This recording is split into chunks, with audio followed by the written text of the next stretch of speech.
Hello everyone, welcome to our channel knowledge of philosophy. আশা করি সকলে খুব ভালো আছো।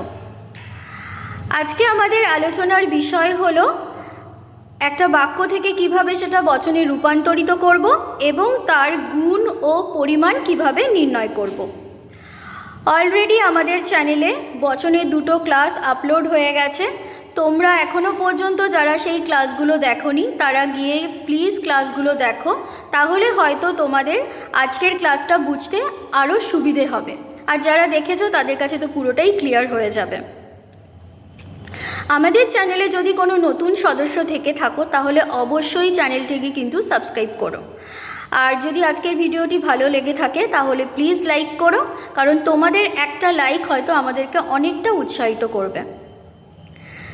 তো আজকের মূল আলোচনার বিষয় হলো একটা বাক্য থেকে কিভাবে বচনে রূপান্তরিত করব এবং তার গুণ ও পরিমাণ কিভাবে নির্ণয় করব। চলো আমরা দেখে নিই সেটা। বাক্যগুলিকে বচনে রূপান্তরিত করে গুণ ও পরিমাণ নির্ণয় করে দেখাও। প্রথম বাক্যটা কি আছে? সৎ ব্যক্তিরা সর্বদাই সুখী হয়। এলএফ মানে লজিক্যাল ফর্ম। সকল সৎ ব্যক্তি হয় সুখী ব্যক্তি। তাহলে সৎ ব্যক্তিরা সর্বদাই সুখী হয়, এর বচন আকার কি? সকল সৎ ব্যক্তি হয় সুখী ব্যক্তি। এটা সর্বদাই, তার মানে এটা সকল হবে।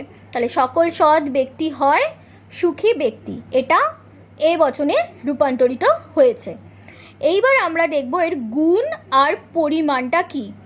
গুণ হচ্ছে সদর্থক, তাহলে এখানে কি হয় আছে, তাহলে হয়টা তার গুণ, তাহলে গুণটা কি? সদর্থক। আর পরিমাণটা কি? এটা কোন বচনে হয়েছে? এ বচন। তাহলে এ বচন কখন হবে? সামান্য সদর্থক বচন যদি হয় তাহলে এ বচন, সামান্য নঙর্থক যদি হতো তাহলে ই বচন হতো, বিশেষ সদর্থক হলে আই বচন হতো, বিশেষ নঙর্থক হলে ও বচন হতো। তাহলে এক্ষেত্রে বাক্যটা কি, বচনটা কিসে রূপান্তরিত হয়েছে? সামান্য সদর্থক বচনে, মানে এ বচনে। তাহলে তার পরিমাণটা কি? সামান্য, আর গুণটা হলো সদর্থক। আমরা প্রথমতই আগের ভিডিও একটা ক্লাসে আলোচনা করেছিলাম, যখন বচনের শ্রেণীবিভাগ দেখিয়েছিলাম তখন আলোচনা করেছিলাম গুণ অনুসারে বচনকে দুভাগে ভাগ করা হয়, একটা সদর্থক আর একটা নঙর্থক। সদর্থক বলতে হ্যাঁ বাচক আর নঙর্থক বলতে না বাচক। আর পরিমাণ অনুসারে সামান্য আর বিশেষ। সামান্য বলতে অল ওভার, আর বিশেষ বলতে কোনো বিশেষ জাতিকে বোঝাবে। যেটা সামান্যতে আছে এ ই, আর বিশেষে হচ্ছে আই আর ও। তারপরের বাক্যটা দেখব, অধিকাংশ মানুষ স্বার্থপর। তাহলে লজিক্যাল ফর্মে কি হবে? কোনো কোনো মানুষ হয় স্বার্থপর ব্যক্তি। অধিকাংশ যদি থাকে আর সেক্ষেত্রে যদি কোনো কারণে সদর্থক হয় তাহলে সেটা মানে হয় বোঝায়, তাহলে সেটা আই বচনে হবে। আর যদি সেটা নাবাচক বোঝাতো তাহলে কিন্তু ও বচনে হবে। তাহলে কোনো কোনো মানুষ হয় স্বার্থপর ব্যক্তি, তাহলে এটা হচ্ছে আই বচনে হলো। এর গুণটা কি? সদর্থক যেহেতু হয়, আর আই বচনটা, তাহলে আই বচনটা কিসের মধ্যে পড়ছে?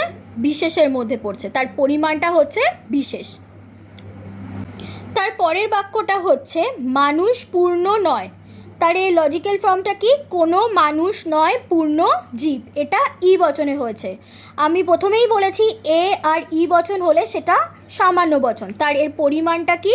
পরিমাণটা হচ্ছে সামান্য। আর নয় আছে, তাহলে গুণটা কি হবে? নঙর্থক। তাহলে কোনো মানুষ নয় পূর্ণজীব, এটা ই বচনে, গুণটা নঙর্থক আর পরিমাণটা সামান্য। নেক্সট বাক্যটা দেখব কি আছে, সব মানুষ ধনী নয়। কোনো কোনো মানুষ নয় ধনী ব্যক্তি।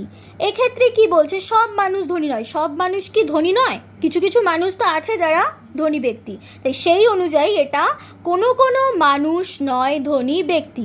এর পরিমাণটা কি? এর পরিমাণ হচ্ছে বিশেষ, আর যেহেতু নয় আছে তাই এটা নঙর্থক। তাহলে আমাদের কাছে ক্লিয়ার হয়ে গেল কিভাবে আমরা একটা বাক্য থেকে বচনে রূপান্তরিত করছি আর তার গুণ আর পরিমাণ। যেহেতু বচনের গুণ অনুসারে বচনকে দুভাগে ভাগ করা হচ্ছে, একটা সদর্থক আর একটা নঙর্থক, আর পরিমাণ অনুসারে বিশেষ আর সামান্য। সামান্য বচনের মধ্যে কি কি পড়ছে? এ আর ই, আর বিশেষ বচনের মধ্যে আই আর ও। তোমাদের যদি ভিডিওটি ভালো লেগে থাকে অবশ্যই লাইক করো, এবং যদি তোমাদের কোনো অসুবিধে থেকে থাকে তাহলে কিন্তু আমাদেরকে আমাদের চ্যানেলে কমেন্ট করে জানাতে পারো। এবং তোমরা কমেন্ট করে জানাতে পারো আমাদের যে নলেজ অফ ফিলোসফি যে ফেসবুক পেজ আছে সেখানেও কিন্তু তোমরা কমেন্ট করে জানাতে পারো।